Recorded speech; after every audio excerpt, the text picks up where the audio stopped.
Lead Well, Live Whole, the podcast where leadership meets life. Your host, Michael Sermon, is here to help you rise above the noise, lead with purpose, and live with clarity. Let's get to it. Welcome back to the Lead Well, Live Whole podcast, and I'm your host, Michael Sermon. And today, we're going to talk about one of the most underestimated, yet life-giving practices of strong leadership, accountability. I know, accountability is typically a four-letter word, but today, we're not going to talk about the kind that feels forced or shame-based. We're talking about the kind that builds your character, protects your consistency, and calls you up, not just out. Here's our big truth for today. No one stays consistent in isolation. If you want to live whole and lead well, you need people who won't just cheer you on, but challenge you forward. So let's dig into what accountability really is and what it's not, and then how to invite the kind of voices that will refine you, not define you. There's a myth of self-reliance, but the reality is leadership naturally can feel lonely, but that doesn't mean it's isolated, right? They're not synonymous. There's a dangerous lie that is prevalent in the leadership community that says that as you rise in responsibility, that you should be able to handle everything on your own, that no one should be able to see you struggle, and that if you ask for help, you're going to look weak. That kind of mindset leads to burnout, leads to disconnection, and eventually people begin to compromise. The reality is we don't grow in a vacuum. We grow in a community. We grow when we're challenged, when we're faced with honesty and truth is spoken to us in love. If you think about it, Jesus had Peter, James, and John in his inner circle. David had Nathan. Paul had Barnabas. Who do you have? I have a couple Tims in my life. One is a great friend. The other's my brother. I also have a good wife who's good at holding me accountable. But I've got another really good friend that I've been in ministry with for years named Kevin. Kevin is really good at the accountability piece. And in fact, there's lessons I learned from him early. I'm talking 30 years ago or earlier that are still guiding principles in my life. They were painful at the time, but they were true. And he didn't speak them to me to hurt me. He spoke them to me to build me. And actually, he spoke them to me in response to my question. And over the years, what I've had to learn is that I'm not real good at holding myself accountable. I'm real good at justifying why I'm doing what I'm doing because I'm looking at my intent. I'm looking at what I wanted to do instead of what I actually did, what I actually said, how I actually responded. And the good friend, Tim, he's great at editing my papers, presentations. He's good at calling me out on them. But he's also a good guy that in love, he can respond to me when I say something. And it normally comes off as something like, really? Is that the way you meant that to come out? And it's just enough to check me. It's just enough to hold me accountable when I'm not holding myself accountable.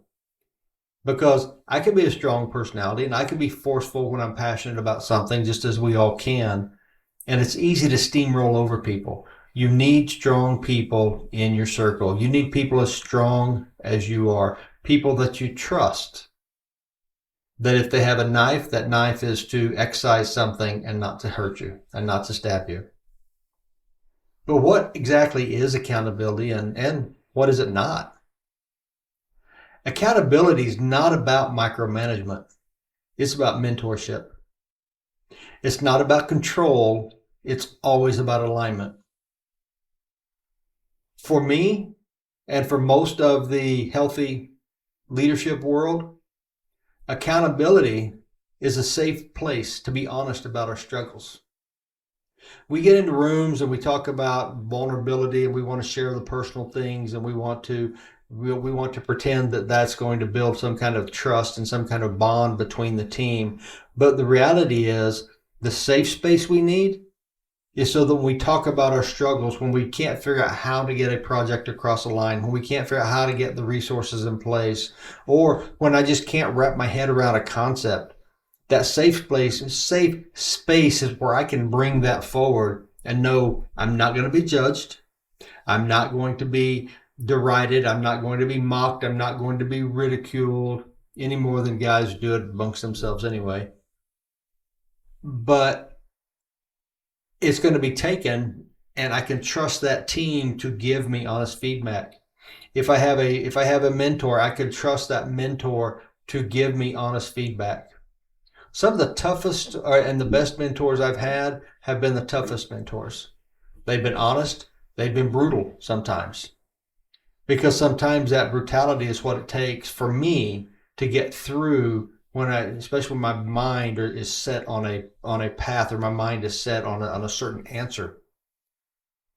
But as you begin to ask the questions, and as you begin to push back on each other, it becomes easier, because that real accountability, it provides a sounding board for decisions and direction. We often want to try to hash all this out in our minds and then just kind of lay it out. But the reality is there's a lot of value in debate. There's a lot of value in sounding off ideas, or just brainstorming, that running brainstorm with someone or with a group of people as you're trying to come to a decision or trying to work out a direction. And the best sounding boards will bring those things to you that you don't think about. So what I like doing is, when I come in front of my group, when I come in front of the individuals that I'm looking to sound something off of, or wanting to bounce a decision off of, one of the first things that I will ask them is to tell me where this decision, this plan is going to fail. Let me know the weak spots. Let me know the things that are going to cause it to not be successful down the road. And I give them permission up front to bring that in. Right? I'm not looking for nitpicking. Right? I don't care if I have this, especially at any stage, if I have the same font across the different pages or something like that. But I do want to know where I've stubbed my toe, or when I've left out a vital point, or when I've said something that just wasn't quite true in it. Right? I need that kind of feedback. That feedback has to be a mirror that reflects truth and not just approval. If all you're looking for is people who are going to say yes, and people are going to agree with you, and people are going to clap you on the back and are going to applaud you and just schmooze you all day long, they're not making you stronger. They're not making you better. In fact, if you're that weak of a leader that you have to surround yourself with yes people, then I doubt that your organizations or your teams can be as effective as they would be if you would surround yourself with people who would hold you accountable.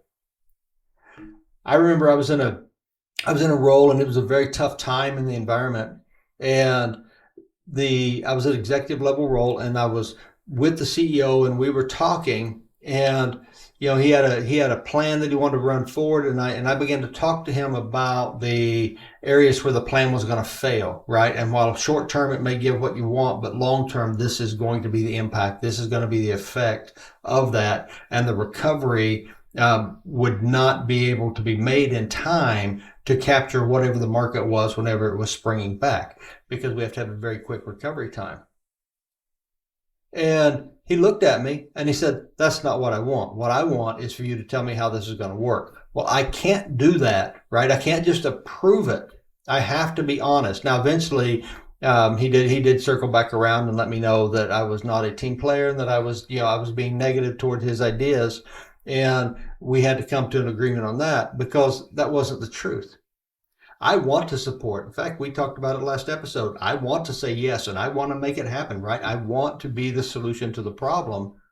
But at the same time, if I'm in a role, and if I'm in that position, and if I'm called upon for feedback or for advice, I have to be honest, and I have to speak it in truth, and I have to speak it with wisdom, just as each and every one of you do. And I don't care if it's your children or your spouse or your boss or your team or even yourself. That mirror has to reflect truth. And the people you surround yourself with, the environment you put yourself in, is the mirror that reflects who you are. We can say we don't lie, cheat, or steal, but we surround ourselves with a team that lies, cheats, and steals in our name. That's the same as us doing it. Now, what accountability also is, it's a guardrail. It's a guardrail that keeps us from crashing into blind spots, because we all have them. I don't care how good you are, how smart you are, how experienced you are, how much money you have, or how many titles you've had. You've got blind spots. And those blind spots are based on our experiences, our biases, our perceptions. I mean, I was talking to a new director one time, and he was really struggling to connect with his team on the production floor, because he came from a well-to-do family. He did not know what it was like to need the overtime. He didn't know what it was like to live from paycheck to paycheck. So he knew he had that blind spot, and he worked hard to try to understand that. But until he came to the awareness, he was making decisions that was impacting people and causing them to pull back, and they were taking it personal, and they were responding as though it was personal, and it hindered his effectiveness as a leader. Now, because he cared and because he wanted to be the good leader, once he understood the blind spot, he worked hard to get it cleared up. He worked hard to develop the empathy and understanding in that area. But it took him having a team around him to talk to him and give him the feedback to open that up, that never would have happened had he not had people who would be honest with him. Now, here is what accountability is not. Accountability is not a trap for guilt. If you live for the aha moment, then you're not truly holding somebody accountable. If somebody you work for, somebody you're with, somebody who's on your team, if all they do is try to set traps so they can show how you failed or show how you've fallen, and their intent and their motive is not right, that is not accountability. That is not healthy. That's a toxic culture. I recently left a company because it had that exact same culture in it. Accountability, it's not a performance scorecard. I cannot be honest with you and tell you where I'm struggling. You can't be honest and tell me where you're struggling if I'm going to pull that up on you every time there's a performance review, every time I'm wanting to judge how you're doing. In fact, it takes a lot of strength. It takes a lot of character for someone to step up and say, hey, I understand that I'm the director of this, or I'm the VP of that, or even I'm the CEO of this. And I can't figure out the path from here to there and then pull the team together. Because if you've been around me for very long, you've heard me say time and time and time again, none of us sees as well as all of us, and none of us are as smart as all of us. Nobody has all the answers. I don't care if you have an advanced engineering degree and you think that you're God's gift to the world. You do not have all the answers. I don't care if you have a PhD. You may be very smart in your profession and your niche, but at the end of the day, there are people out there that know what you need to know. And if you don't open yourself to them, and if you don't get yourself out of judging them for not being where you are at whatever area you're looking into, then you're never going to get that feedback and that input from them. Above all, accountability is not public shaming. I had a CEO that loved doing that. He loved when you failed. He loved pulling it out in front of the entire group. He loved trying to ridicule you and make you look small or feel small, because it would somehow make him feel more powerful, make him feel stronger or more complete. That's just a sign of a weak individual. That's a sign of somebody who's broken, the sign of somebody who is injured and hurt and has never learned how to grow up and really be part of a heavily or a healthily functioning team. And that's not a slam on them. It's an opportunity for that individual, opportunity for all of us to understand that we're all broken in some way. And it's how we manage that brokenness that allows it to heal and allows us to grow up and allows us to become more emotionally aware of what we're doing. Because If we as leaders feel we have to sit around and brag about what we have and brag about what we've done and everything, we have to one up everybody that's around us. That is not a response that's based on health. That's not a response that's based on strength. That's based on a sense of inferiority. That's based on insecurity. That's based on that hurt that's inside of you that has to be fixed. Healthy accountability isn't about catching you slipping. It's about helping you stand. Remember, it's about refining you, not defining you. It's about us all growing, getting better, decision by decision, day by day, action by action, and pushing the envelope at times, which means if we're pushing it, we're going to fail and we're going to stumble and we're going to fall. And we have to create the environment so people can do that safely. Because if they can't do it safely, they're going to quit pushing. If we can't do it safely, we're going to quit pushing and we're going to back up and we're going to quit. We're going to quit giving all discretionary effort. And that's bad for all of us. So why do we need, I know I've kind of ran into it already, but why do we need accountability? Even when everything seems perfectly fine, why do we need it? Here's the thing. You don't wait to invite accountability after you've messed up. You build that trust before the crisis. When everything is going well, when everything is going great, what's our risk? Our risk is that's when ego is going to grow. And when ego begins to grow, that's when we begin to isolate. Because ego loves isolation.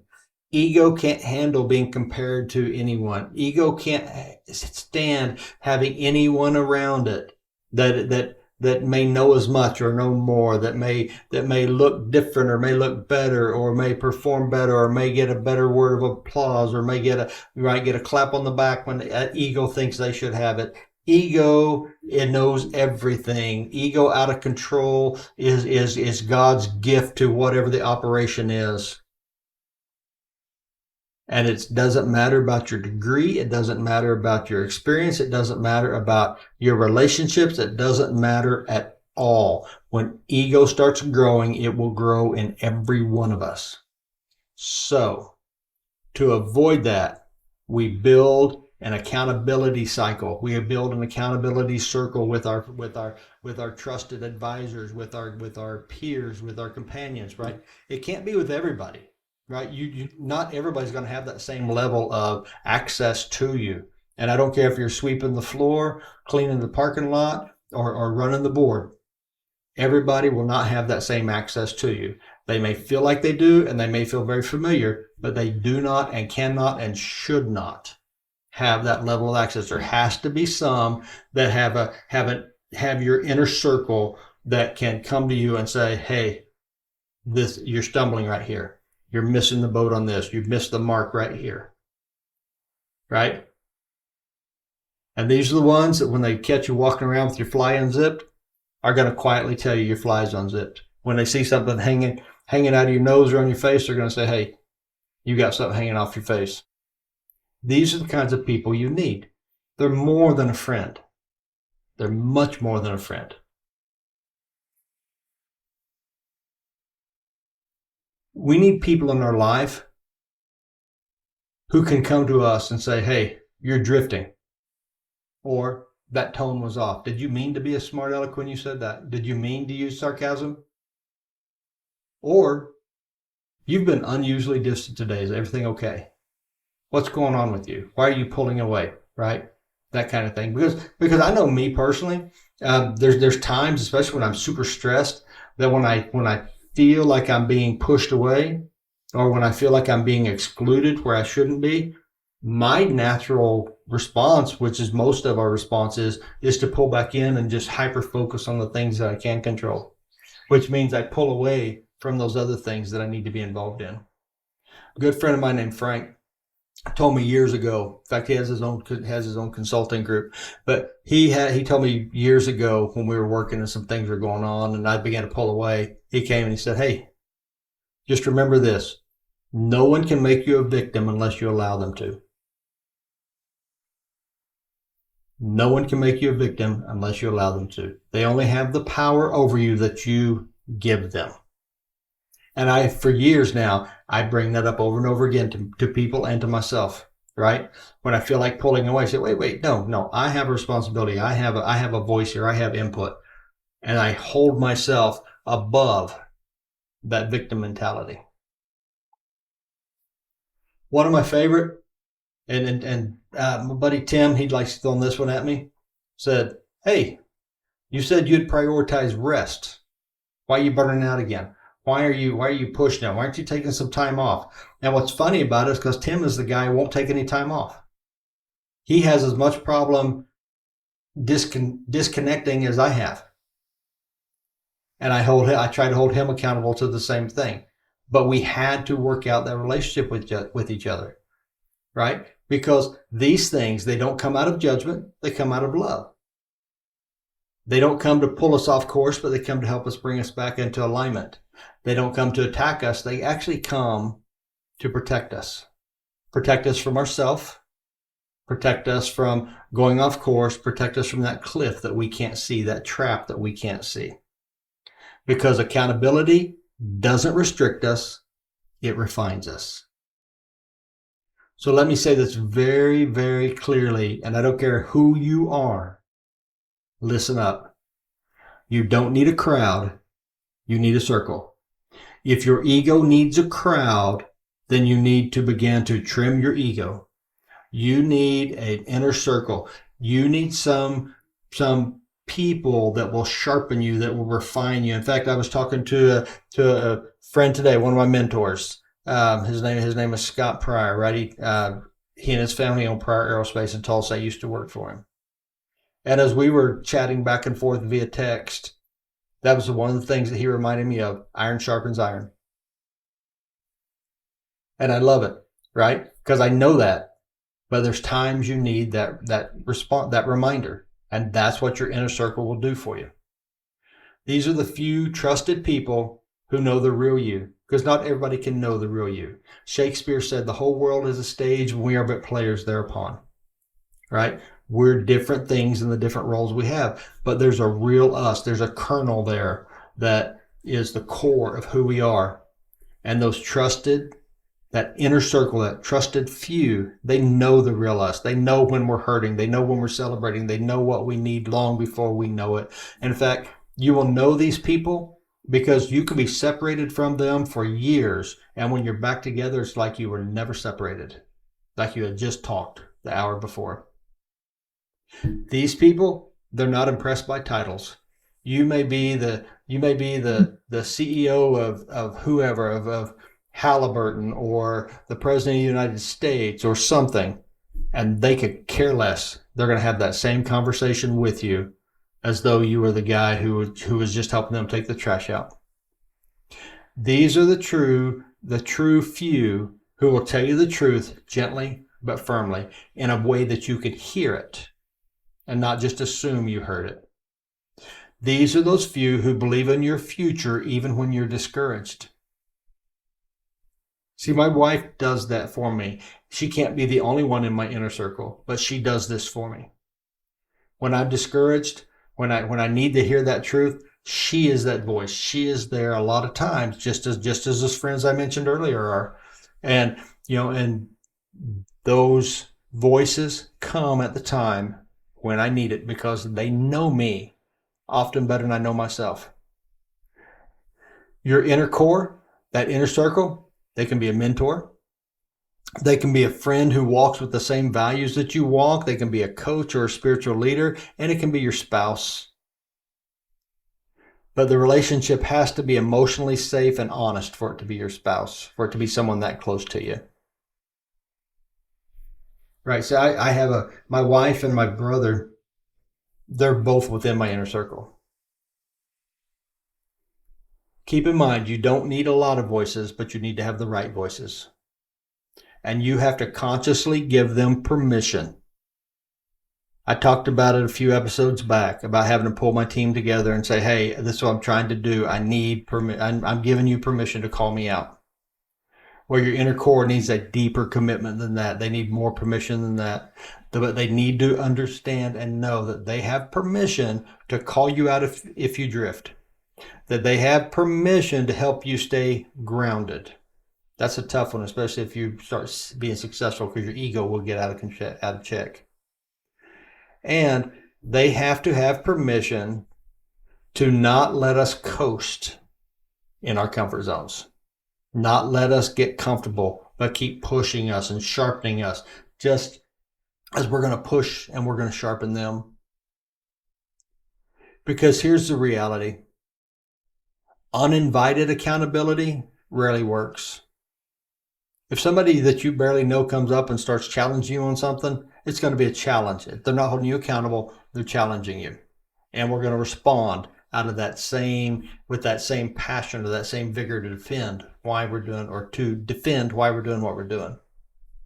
But when you invite accountability, that creates freedom. That opens the door so people can come to you and you know that they have your best interest. And if you don't know and you can't believe they have your best interest, then for gosh sake, do not let them be in your inner circle. Accountability creates consistent checkpoints, because once you've got your circle, you create your rhythm. We talked about it last week. You don't just say, let's check in sometimes, because that's a recipe for neglect. Instead, you say, hey, we're going to have a monthly breakfast or a monthly call. We're going to have a shared Word doc or a journal that we track our growth with, right? However that works for you. But we're especially going to ask for that ad hoc feedback after big decisions or in seasons or during, not after. We're going to get their feedback as we're going through the process. And every meeting that you have, every time you have because these are very intentional meetings, right? So when the meeting is done, when the conversation is done, it will end with, how can I stay on track this month? And make it normal to reflect on that. Make it safe to be honest with one another. And make it regular enough that you're just going to catch any drifting before it becomes damage or becomes a habit. Because when you start developing that level of accountability in your circle and in yourself, it's going to build inner strength. Because here's one thing I've learned. The most successful leaders in the world aren't just the most talented. They're the most accountable. They stay grounded. They stay humbled. They stay protected. Why? Because they've built a system of honesty around them. They're honest with themselves. They pull honesty around them. They live the values. They breathe the values. They're grounded in the values, the core values that hold them true. Those things they say they're not going to compromise, and they have their team help hold them to that. And on the days that they don't feel strong, they have a circle that reminds them of who they are and calls them up to who they're becoming, right? Because that's what your friends are doing. You know, the Bible says even God calls those things that are not as though they are. And that's what we do. You may not be the CEO yet, but I see you becoming the CEO. You may not be that strong voice yet, but I see you becoming that strong voice. And I'm going to speak to you as that strong voice. And I'm going to call you up to that level. Because who you are right now is not who you're going to be.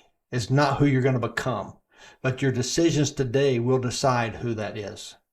So make the wise decisions. So here's some pretty practical steps, some things to help with accountability, right? Some takeaways. First, identify 1 to 3 trusted people. Who can be part of your accountability circle? 1 to 3. One's typically not enough, but get more than that. But it has to be people who love you enough to challenge you. Have to be people that you will open yourself with and who know you or can get to know you. 2, schedule a rhythm of connection. It doesn't matter if it's monthly, weekly, bi-weekly, text, coffees, calendar, however it may be. Something that allows you to get rhythm going. 3, be very clear about your needs. This is where I tend to drift. How can I check in? Or this is what I need to do to check in, and this is how I prefer feedback. Communication has to be very clear. And it has to be reciprocal. Accountability is a two-way street. If somebody can hold you accountable, but you can't speak back to them, that's not a healthy relationship. You have to be as committed to their growth, and it takes strength for you to give it, just it takes strength for them to receive it. But you have to be as committed to their growth as they are to yours. And then 5, reflect. Reflect on a regular basis. Ask yourself, am I leading in isolation? Am I inviting insight? Who do I have around me? Who can I trust? Because if you can't trust anyone, then you need to dig deep inside yourself, because that's a issue within you. And you've got to dig down and find out why you can't trust anyone. Because there's people there that care for you. There's people that want your best. But you have to open the door and let them in. You can do it. I know you can do it. So just remember, we weren't meant to lead alone. We weren't meant to carry the pressure without support. And above all, you weren't meant to drift in silence and then crash in shame. So invite accountability. Let people call you out and call you up, because the best leaders don't just chase growth. They guard their growth. Because you can't lead well without alignment, and you can't live whole without people who love you enough to speak the truth. So if you want more tools to help you grow in alignment and leadership, check out Lead Well, Live Whole, and Legal Leadership. Both of these books are available on Amazon and through Sweet Dreams Publishing. But this is Michael Sermon reminding you to lead strong, but not solo. Invite accountability and lead well. See you next time on Lead Well, Live Whole. Thanks for joining us on Lead Well, Live Whole. If this added value to your journey, share it with a friend and subscribe. Until next time, lead those you serve well and live your life whole.